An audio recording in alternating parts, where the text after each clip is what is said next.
Girl, this is episode 15. Welcome back, y'all, to the Mother May I podcast. This is episode 15, and I'm so excited to be here today. If y'all haven't known or don't know, my name is Whitney Johnson. I am the creator of the Motherhood Movement. I have t-shirt. Oh, yes. I have t-shirts. We have merch coming out in a couple of weeks, and I'm super excited about that. But we have a full community of moms who are on a mission to becoming better, being better, and navigating through their challenges through motherhood while doing it. So if that's something that you down with, make sure you head on over to the Motherhood Circle on Facebook, because that's where we be at. There's tips there. I'll be going live there, and I'll also be doing giveaways and things like that in the Motherhood Circle. So make sure you find us there. Also, make sure you subscribe, like, and comment, and make sure you stay tuned to the podcast. Today, we're going to talk about boundaries and respect. Period. I'm one of those type of people that believe in principles and being about what you say you are. A lot of times what happens is we become products of who people want us to become rather than who we really are. Like if the world says that we should be doing this as a career, or should be behaving this way, or responding that way, or doing things that way, then that's automatically what we become, that's automatically what we think is law. And that's not the case. Your self-respect and your boundaries are based on who you are as a person. So if you have principles and things like that that you believe in, it helps others understand who you are, respect your boundaries, and know how to support you and be in relationship with you. If you don't know what you stand for, how can other people support you in standing for who you are as a person? If you don't know who you are, I can't help you become a better version of who you are, because you don't know you. And that's why it's so important to stand on some type of principles or some type of foundations or some type of things that make you who you are. And this episode is all about that. Like, why do we feel like we have to dumb it down or make it easy just so other people can feel comfortable around us? Absolutely not. Absolutely not. I'm not going to make myself a lesser version of myself just to make you comfortable. Absolutely not. You can climb up to get to where I'm at, or you could get the fuck out of my face. And I think that that's so important to say, not in just a negative way, but just think about how many opportunities or things have you missed because you were so concerned with what other people thought or what they viewed you as opposed to going with what you know in your gut to be the thing that you got to do. Like, a lot of times we fumble our own ball because we hear the intuition and we know the things we should be doing, but instead of doing that, we choose to do something completely opposite and then wondering why we have the results that we have. That's why it's so important to stand on whatever your principles are or whoever you are as a person, because once you stand on that, it's harder for other people to manipulate you or make you feel anything outside of that, because you know who you are and what you stand on. The moment you stop knowing who you are and what you stand on is the moment you allow other people to tell you who you are and what you stand on. You can't allow somebody to tell you who you are and what you stand on. You can't, especially if you want your respect. If you want your respect, you have to tell people how to treat you. That means you not limiting that to just the people around you. It's your children, it's your relationships, it's your jobs, it's the people behind you and talking in line. If these things are your principles and the things that you stand on, make sure those are things that you do no matter where you are, because these are things that's going to support you in being the better version of yourself. I think I heard this clip one time from Jay-Z. He was like, I walk into every room the same. I don't switch up.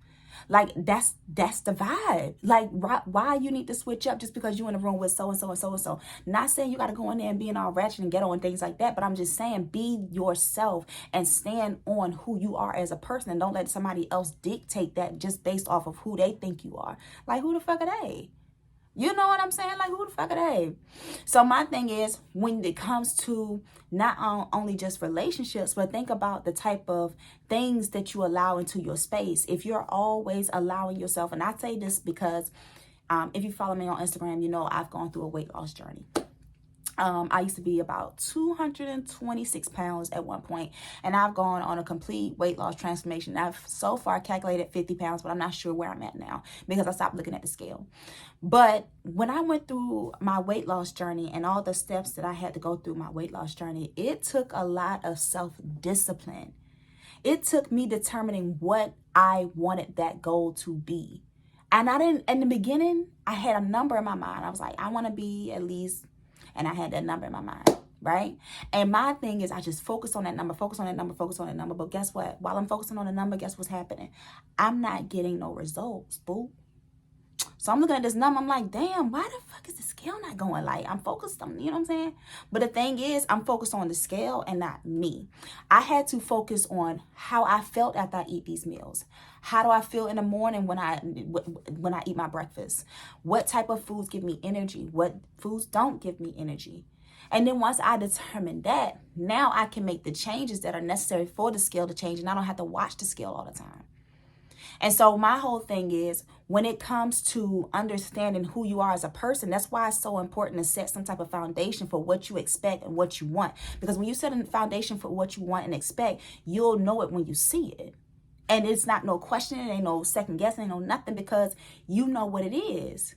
So that's why it's so important to stand on what you want and who you are regardless, because that is how you support yourself and being a better version, because you're not having to switch up and change up directions just because you're around this person or that person or doing this thing and that day. No. When you're clear on what you want and how you want it and how you want to get it done, it's easy for you to attract it because your mind is clear on your intention. And the reason why I shared that weight loss journey is because I want you guys to see how my mind changed from looking at my scale number to paying attention to my body. And when I paid attention to my body and Whitney more, that's when the weight started coming off. So what I want you guys to take from this story is that you have to do what is right for you, what you stand on, what feels good for you. And when you do that, you will notice the change, yo. You will notice the difference. It will be so evident. It's ridiculous. And here's the other thing that I wanted to talk about. Self-respect is a non-negotiable for me at this point in my life. My thing is this: anybody around me or in my space will respect me. And if they're not, I don't need to be around them. I don't have to be around them. For what? So respect is a requirement. Meaning you may not agree with me, you may not like me, you may not, none of that. You may not, none of that. None of that. That's cool, sweetie, but you will respect me. Just like I will respect you. Because I may have the same feelings, baby, but I may, in the same sense, even though I may have those feelings, I will still show respect. And let me tell y'all, that's not an easy journey. Especially when you're going through something that's traumatic, that's hard, that's not easy.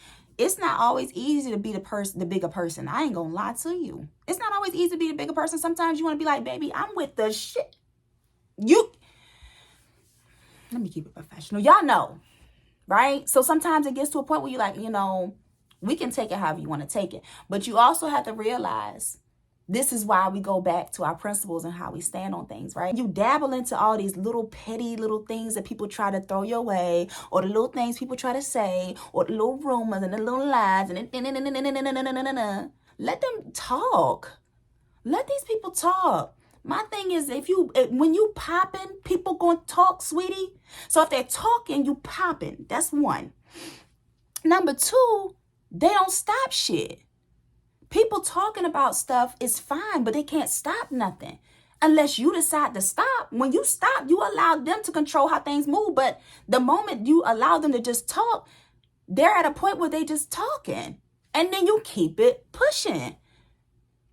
You know what I'm saying? So you have to get into a space where your mind is so focused on your why or your principles and who you are and your goals and what you stand on, that even when somebody try to throw things and daggers your way, it don't even matter, because you so secure in who you are as a person that don't even phase you.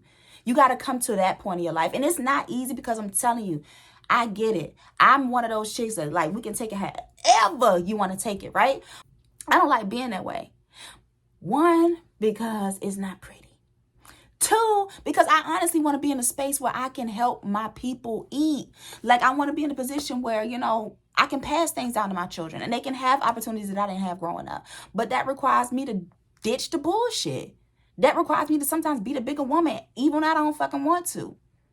That requires me to cut people the hell off. That requires me to set boundaries. That requires me to understand and know what I need for my respect. That's what that requires. And sometimes that's not the easy route, but it's so necessary. It's so damn necessary. So this episode was about understanding your boundaries and knowing the importance and the significance of gaining your own respect. Without your respect, you can't create boundaries.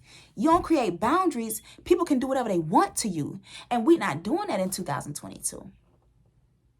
If they don't like it, they can move on. No one, and here's my thing too, y'all. If somebody feels like they are not growing as a person while you are in them lives and in their life, tell them to move on. There's nothing wrong with that. Because sometimes you're not the light and shining armor in everybody's story. Sometimes you're the villain. That's cool. That's cool. You could be the villain in somebody's story. I'm pretty sure I'm the villain in somebody's story. That's fine. Probably still am the villain in a lot of people's story. But at the end of the day, that's cool too, because I'm the hero in a lot of people's story. A whole lot more people's story than I am the villain. And so that helps me know that the things that I'm doing are supportive of who I say I'm wanting to become. Because I got more positivity coming my way than all this other shit they talking about any daggone way. So I lean into that. I lean into the positivity and I lean into the stuff that I know is helping other people. And that way, I'm staying in alignment with who I say I am, what I say I stand on, and why I say I stand on it. I'm not being altered by the negativity and the things people say. So now I can set those boundaries with those people by saying, guess what? Fuck you. Or I can block them, or I can mute them. I can ignore them. I cannot speak to them. I can do whatever I need to do to protect my energy and set the boundary. Period. So this episode was about that. I hope you guys took some gems from this. Let me know how y'all feel about this episode. Meet me over in the Motherhood Circle. Y'all know that's where I be at. Dropping tips, surprising you guys with giveaways, and just creating this community of moms who are on this journey with me to becoming better, being better while we navigate through our challenges through motherhood. So I see y'all next week for another episode of the Mother Made App Podcast.